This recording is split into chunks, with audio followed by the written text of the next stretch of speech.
Hello everyone, সবাইকে সোনামণি learning সেন্টারে স্বাগত। আজকের ভিডিওতে আমি নিয়ে এসেছি নবম শ্রেণীর ভূগোল ও পরিবেশ সমরেন্দ্রনাথ মোদকের যে বইটি রয়েছে, এই বইয়ের সপ্তম অধ্যায় ভারতের সম্পদ। দেখো, সপ্তম অধ্যায় ভারতের সম্পদ। এই অধ্যায়ের অনুশীলনীতে যত প্রশ্ন রয়েছে সমস্ত প্রশ্নগুলো আমি সমাধান করে দেব। এর আগে আমি প্রথম অধ্যায়, দ্বিতীয় অধ্যায় এবং তৃতীয় অধ্যায় সমস্ত প্রশ্নগুলি সমাধান করে দিয়েছি। তোমরা যারা দেখোনি, ভিডিও ডেসক্রিপশন বক্সে লিঙ্ক থাকবে, তোমরা দেখে নিও। তাহলে চলো শুরু করা যাক আজকের পর্বটি। দেখো, অনুশীলনী ক, মানচিত্রের কাজ। এই যে মানচিত্র যেগুলো দেওয়া আছে প্রতীক চিহ্নের সহযোগে করতে বলেছে, এগুলো আমি পরে করাচ্ছি। প্রথমে আমি শর্ট কোশ্চেনগুলো করাই, ঠিক আছে? দেখো, খ, বহু বিকল্প ভিত্তিক প্রশ্নাবলী, মাল্টিপল চয়েস প্রশ্ন অর্থাৎ কোশ্চেন্স। প্রশ্নের মান 1। একে বলছে একটি সর্বব্যাপ্ত সম্পদ হলো, সঠিক উত্তরটি হবে অপশন ক, জল। পরের প্রশ্ন 2 দেখ, মাছ যে প্রকার সম্পদ তা হলো, সঠিক উত্তরটি হবে অপশন ক, পুনর্ভব সম্পদ। মাছ পুনর্ভব সম্পদ। পরের প্রশ্ন 3 দেখ, তামা যে প্রকার খনিজ তা হলো, ক লৌহবর্গীয়, খ অলোহবর্গীয়, গ লোহা সংকর, ঘ অধাতব। তো সঠিক উত্তরটি হবে অলোহাবর্গীয় তামা। পরের প্রশ্ন 4 দেখ, ভারতের সর্বপ্রধান খনিজ দ্রব্য হলো, সঠিক উত্তরটি হবে অপশন ক, কয়লা। কয়লা ভারতের সর্বপ্রধান খনিজ দ্রব্য। পরের প্রশ্ন 5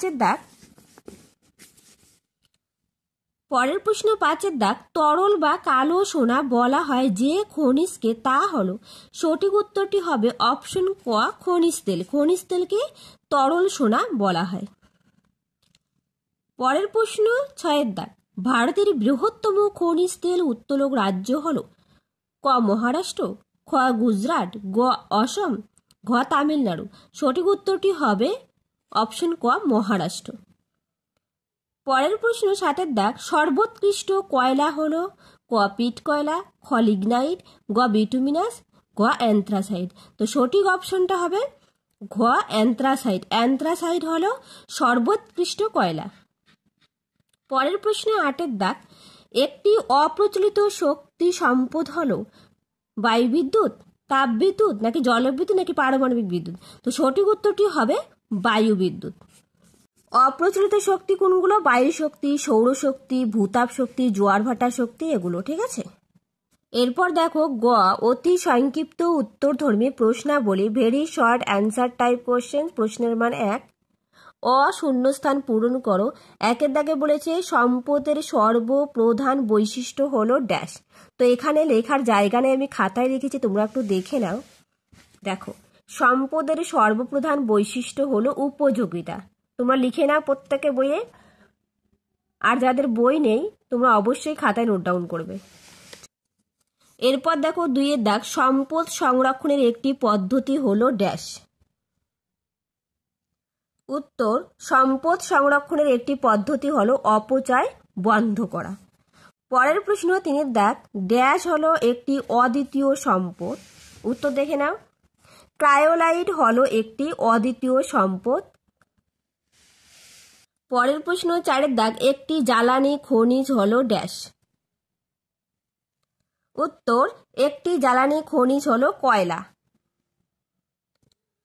পরের প্রশ্ন 5 দাগ, ভারতের বৃহত্তম ম্যাগনেটাইট খনি হলো ড্যাশ।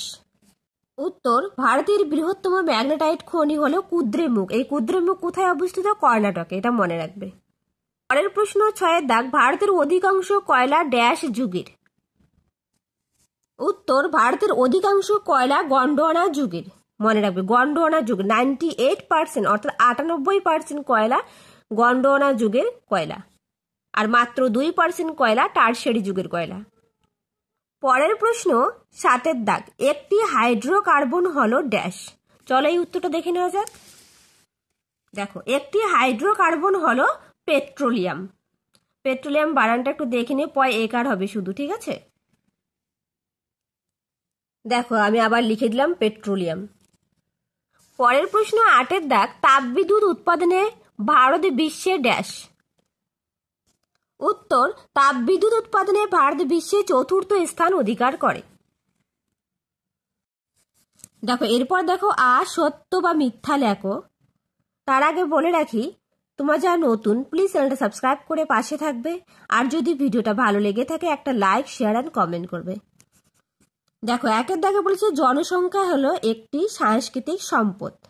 তো জনসংখ্যা একটা মানবীয় সম্পদ, কখনোই সাংস্কৃতিক সম্পদ নয়, যার জন্য এটা মিথ্যা হবে। মিথ্যা হবে জন্য আমি ক্রস চিহ্ন দিলাম, ঠিক আছে। তারপর দেখো ওজোন স্তর হলো একটি জাতীয় সম্পদ, এটাও মিথ্যা, তার কারণ ওজোন স্তর একটি আন্তর্জাতিক সম্পদ। মিথ্যা যেগুলো হবে সেগুলো আমি ক্রস চিহ্ন দিব, আর যেগুলো সত্যি হবে ওগুলো আমি রাইট চিহ্ন দেব। পরের প্রশ্ন 3 দাগ, গন্ধক একটি রাসায়নিক খনিজের উদাহরণ, এটি সত্যি। পরের প্রশ্ন 4 দাগ, লোহা আকরিক উত্তোলনে ভারত বিশ্বে প্রথম, এটি মিথ্যা। লোহা আকরিক উৎপাদনে ভারত বিশ্বে 4র্থ স্থান অধিকার করে, কখনোই প্রথম নয়। পরের প্রশ্ন 5 দাগ, নিভেলি ভারতের বৃহত্তম পিট কয়লা খনি, এটিও মিথ্যা, তার কারণ নিভেলি ভারতের বৃহত্তম লিগনাইট খনি। কি বললাম? নিভেলি ভারতের বৃহত্তম লিগনাইট খনি। পরের প্রশ্ন 6 দাগ, বিশ্বের অধিকাংশ তেল ভাঁজের ঊর্ধ্বভঙ্গে পাওয়া যায়, এটি সত্যি, ঠিক আছে। বিশ্বের অধিকাংশ তেল ভাঁজের ঊর্ধ্বভঙ্গে পাওয়া যায়, অর্থাৎ পাললিক শিলাতে কিন্তু পাওয়া যায়। পরের প্রশ্ন 7 দাগ, চিরাচরিত শক্তির একটি সমস্যা হলো ব্যাপক পরিবেশ দূষণ, এটি সত্যি, কারণ চিরাচরিত শক্তির ফলে প্রচুর পরিমাণে পরিবেশ দূষণ হয়, আর অচিরাচরিত শক্তির ফলে পরিবেশ দূষণ কম হয়, এটা একটু মনে রাখবে। পরের প্রশ্ন 8 দাগ, দক্ষিণ ভারত জলবিদ্যুৎ উৎপাদনে অগ্রণী, এটিও সত্যি। পরের প্রশ্ন 9 দাগ, ভারতের 6টি পারমাণবিক বিদ্যুৎ উৎপাদন কেন্দ্র আছে, এটিও সত্যি। ভারতে কয়টি পারমাণবিক বিদ্যুৎ কেন্দ্র আছে? 6টি পারমাণবিক বিদ্যুৎ কেন্দ্র আছে। এরপর দেখো বাম ও ডান স্তম্ভের বিষয়বস্তু মেলাও। 1 দেওয়া আছে চিড়িয়া, চিড়িয়া একটি লোহা খনি। 2 দেওয়া আছে বোকারো, বোকারো একটি কয়লা খনি। 3 দেওয়া আছে মাকুম, মাকুম একটি খনিজ তেল খনি। তোমরা প্রত্যেকেই তোমাদের বইতে দাগিয়ে নেবে। 4 দেওয়া আছে ব্যান্ডেল, ব্যান্ডেল একটি তাপবিদ্যুৎ কেন্দ্র। 5 দেওয়া আছে হীরাকুদ, হীরাকুদ একটি জলবিদ্যুৎ কেন্দ্র। এবং 6 দেওয়া আছে নারোড়া, নারোড়া একটি আণবিক বিদ্যুৎ কেন্দ্র। আমি এখানে বলে দিলাম, খাতায় লিখেছি, একটু উত্তরটা দেখে নাও, মিলিয়ে নাও প্রত্যেককে। দেখো বাম স্তম্ভ, ডান স্তম্ভ, চিড়িয়া লোহা খনি, বোকারো কয়লা খনি, মাকুম খনিজ তেল খনি, ব্যান্ডেল তাপবিদ্যুৎ কেন্দ্র, হীরাকুদ জলবিদ্যুৎ কেন্দ্র, নারোড়া আণবিক বিদ্যুৎ কেন্দ্র। প্রত্যেকেই মিলিয়ে নিয়েছ। এরপর দেখো দীর্ঘইকার 2-1টি শব্দে উত্তর দাও। 1 দাগে বলেছে সম্পদ সম্পর্কিত ধারণার জনক কে? চলো উত্তরটা দেখে নেওয়া যাক। দেখো সম্পদ সম্পর্কিত ধারণার জনক জিমারম্যান, তোমরা প্রত্যেককেই লিখে নিবে। পরের প্রশ্ন 2 দাগ, একটি সম্ভাব্য সম্পদের উদাহরণ দাও। উত্তর, একটি সম্ভাব্য সম্পদের উদাহরণ বায়ু শক্তি, জলবিদ্যুৎ শক্তি, জোয়ার ভাটা শক্তি, ভূতাপ শক্তি, যে কোনো একটা তোমরা লিখবে। পরের প্রশ্ন 3 দাগ, কোনটি শিল্পীয় লোহা? উত্তর, হেমাটাইট হলো শিল্পীয় লোহা। তাহলে কোনটি শিল্পীয় লোহা? হেমাটাইট হলো শিল্পীয় লোহা, এটা মনে রাখবে, তার কারণ শিল্পের ক্ষেত্রে হেমাটাইট প্রচুর পরিমাণে ব্যবহার করা হয়। পরের প্রশ্ন 4 দাগ, ভারতের প্রাচীনতম তৈল খনি কোথায় অবস্থিত? চলো উত্তরটা দেখে নেওয়া যাক। দেখো ভারতের প্রাচীনতম তৈল খনি ডিগবয়। ডিগবয় কোথায়? আসামে। পরের প্রশ্ন 5 দাগ, কোন রাজ্য তাপবিদ্যুৎ উৎপাদনে প্রথম? দেখো তাপবিদ্যুৎ উৎপাদনে প্রথম রাজ্য মহারাষ্ট্র, অর্থাৎ মহারাষ্ট্র তাপবিদ্যুৎ উৎপাদনে প্রথম স্থান অধিকার করে। পরের প্রশ্ন 6 দাগ, ভারতের প্রথম আণবিক বিদ্যুৎ কেন্দ্র কোথায় গড়ে ওঠে? উত্তর, ভারতের প্রথম আণবিক বিদ্যুৎ কেন্দ্র তারাপুরে। তারাপুর কোথায়? মহারাষ্ট্রে। কবে নির্মাণ হয়েছিল? 1969 খ্রিস্টাব্দে। পরের প্রশ্ন 7 দাগ, 3 প্রকার বিদ্যুৎ শক্তির মধ্যে কোনটি পরিবেশ বান্ধব? উত্তর, বায়ু শক্তি পরিবেশ বান্ধব শক্তি। পরের প্রশ্ন 8-এর দাগ, বিশ্বের বৃহত্তম সৌর রান্না ব্যবস্থা কোথায় আছে? উত্তরটা দেখে নেওয়া যাক। দেখো, বিশ্বের বৃহত্তম সৌর রান্নার ব্যবস্থা অন্ধ্রপ্রদেশের তিরুমালায়। কোথায়? অন্ধ্রপ্রদেশের তিরুমালায়, এটা মনে রাখবে। পরের প্রশ্ন 9-এর দাগ, ভারতের ভূতাপ শক্তি কেন্দ্র কোথায় গড়ে উঠেছে? দেখো, ভারতের ভূতাপ শক্তি তেলেঙ্গানার খাম্মামে প্রথম গড়ে উঠেছিল, সেটা বর্তমানে বন্ধ হয়ে গেছে। তারপরে রয়েছে হিমাচল প্রদেশের মণিকরণ, এবং যদি বৃহত্তম আসে যে ভারতের বৃহত্তম ভূতাপ শক্তি কেন্দ্র, তাহলে হবে ছত্তিশগড়ের তাতাপানি। ছত্তিশগড়ের তাতাপানি ভারতের বৃহত্তম ভূতাপ শক্তি কেন্দ্র। আর তেলেঙ্গানার খাম্মামে প্রথম গড়ে উঠেছিল, কিন্তু বর্তমানে সেটা বন্ধ হয়ে গেছে। হিমাচল প্রদেশের মণিকরণ এখনো চালু আছে। পরের প্রশ্ন 11-এর দাগ, ভারতের প্রাচীনতম কয়লা খনি কোথায় আছে? উত্তর, ভারতের প্রাচীনতম কয়লা খনি রানীগঞ্জে। রানীগঞ্জ কোথায়? পশ্চিমবঙ্গে। পরের প্রশ্ন 12-এর দাগ, একটি মৌলিক খনিজের নাম করো। উত্তর হবে সোনা, প্লাটিনাম, রূপা, এগুলো হচ্ছে মৌলিক খনিজ। ঠিক আছে, চলো আমরা এখন আমাদের প্রথমে যে রয়েছে প্রদত্ত ভারতের রেখা মানচিত্রে উপযুক্ত প্রতীক চিহ্ন সহযোগে চিহ্নিত করে নাম লেখো। চলো আমি এটি করিয়ে দিচ্ছি, তোমরা প্রত্যেকেই তোমাদের কাছে যদি কোনো ম্যাপ থাকে তাহলে সেটা বের করবে, আমার সঙ্গে সঙ্গে করবে, আর নয়তো খুব ভালো করে একটু দেখে নিবে। দেখো, প্রথমে দেওয়া আছে একটি আকরিক লোহা খনি, কোনো নাম দেয়নি, শুধু বলেছে একটি আকরিক লোহা খনি। তো আমি এখানে দেখাবো, এটা একটা ভারতের ম্যাপ। ঠিক আছে, এটা জম্মু কাশ্মীর, এটা রাজস্থান, এটা গুজরাট, আমাদের পশ্চিমবঙ্গ কোথায়? এখানে। এখানে দেখো প্রত্যেকটাই দেওয়া আছে আকরিক লোহা খনি। আমি তোমাদের দেখিয়ে দিচ্ছি, তোমরা একটু ভালো করে দেখে নিবে। দেখো, আকরিক লৌহ, তো এই চিহ্নটা যেখানে যেখানে আছে সেখানে প্রত্যেকটাই লৌহ খনি। দেখো, এটা তামিলনাড়ু, তিরুচিরাপল্লী লোহা খনি, সালেম লৌহ খনি, মাদুরাই লৌহ খনি। তোমরা মনে রাখবে, দেখো এটা একটা ম্যাপ, ঠিক এই জায়গাটা তিরুচিরাপল্লী, এটা আকরিক লোহা খনি। তারপর নেল্লোর আকরিক লোহা খনি, কুডাপ্পা আকরিক লৌহ খনি। তোমাদের যে কোনো একটা দেখাতে বলেছে, আমি কয়েকটা দেখিয়ে দিচ্ছি। বাবা বুদান কর্ণাটকের, ভেরি ভেরি ইম্পর্টেন্ট, আসতে পারে। তারপর হচ্ছে চিকমাগালুর, এটাও আসতে পারে পরীক্ষায়, চিকমাগালুর লৌহ খনি।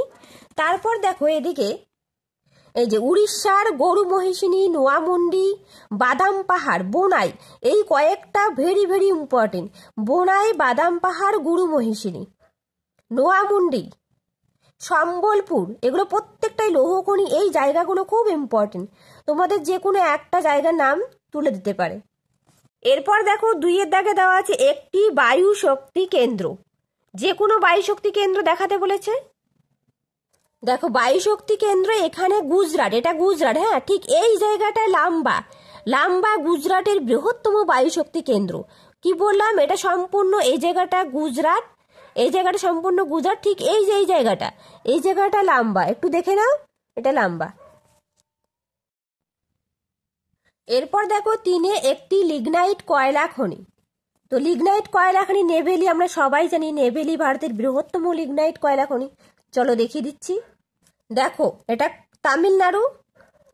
তামিলনাড়ুর বৃহত্তম নেভেলি হচ্ছে কয়লা খনি। এটা পরীক্ষায় আসতে পারে যে একটি কয়লা খনির নাম লেখো তামিলনাড়ুর, সেটা বৃহত্তম হচ্ছে নেভেলি। তোমরা এই জায়গাটা দেখিয়ে দিবে, দেখতে পাচ্ছ ঠিক এই যে ভাঁজটা রয়েছে, এই ভাঁজের ঠিক পাশেই এই জায়গাটা। দেখো, পরের প্রশ্ন 4-এর দাগ, গুজরাটের একটি তেল শোধনাগার। চলো এটিও দেখিয়ে দিচ্ছি। দেখো, এই সবুজ অংশটা সম্পূর্ণ গুজরাট, একটু আগে বললাম এটা রাজস্থান। তো গুজরাটের বলছে একটি তেল শোধনাগার। তো গুজরাটের বৃহত্তম তেল শোধনাগার জামনগর। দেখো, এই যে ভাঁজটুকু রয়েছে, এই ভাঁজের সঙ্গে একদম লাগানো, এইভাবে মনে রাখবে যে কোন জায়গাটা হবে, স্পেসিফিক কোন জায়গাটা হবে। দেখো, এদিক থেকে গুজরাটের ম্যাপটা এরকম করে এসেছে, তো ঠিক এই জায়গাটা হচ্ছে জামনগর। আর জামনগর ভারতের বৃহত্তম তৈল শোধনাগার, এটা মনে রাখবে। দেখতে পাচ্ছ? 5-এর দাগে বলেছে দক্ষিণ ভারতের আণবিক বিদ্যুৎ কেন্দ্র। দেখো, বলেছে দক্ষিণ ভারতের একটি আণবিক বিদ্যুৎ কেন্দ্র, এটা তামিলনাড়ু, একটু আগে বললাম এটা তামিলনাড়ু। নেভেলি ছিল হচ্ছে কয়লা খনি। ঠিক এই জায়গাটা দেখো, এই যে ভাঁজটা রয়েছে, এই যে ভাঁজ, ঠিক ভাঁজের ঠিক পাশেই কালপক্কম। কালপক্কম হচ্ছে দক্ষিণ ভারতের একটি আণবিক বিদ্যুৎ কেন্দ্র। এটা দক্ষিণ ভারত, তোমরা জানো দক্ষিণ ভারতের কালপক্কম একটি আণবিক বিদ্যুৎ কেন্দ্র। ঠিক আছে, এটা মনে রাখবে। তারপর দেখো 6 দাগে ভারতের বৃহত্তম জলবিদ্যুৎ কেন্দ্র। দেখো ভারতের বৃহত্তম জলবিদ্যুৎ কেন্দ্রের নাম ভাকরা নাঙ্গাল। এই দেখো ভাকরা নাঙ্গাল জলবিদ্যুৎ কেন্দ্র কোথায়, এই দেখো এই জায়গাটা, স্পেসিফিক এই জায়গাটা ভাকরা নাঙ্গাল ভারতের বৃহত্তম জলবিদ্যুৎ কেন্দ্র, মনে রাখবে। ঠিক এই জায়গাটা।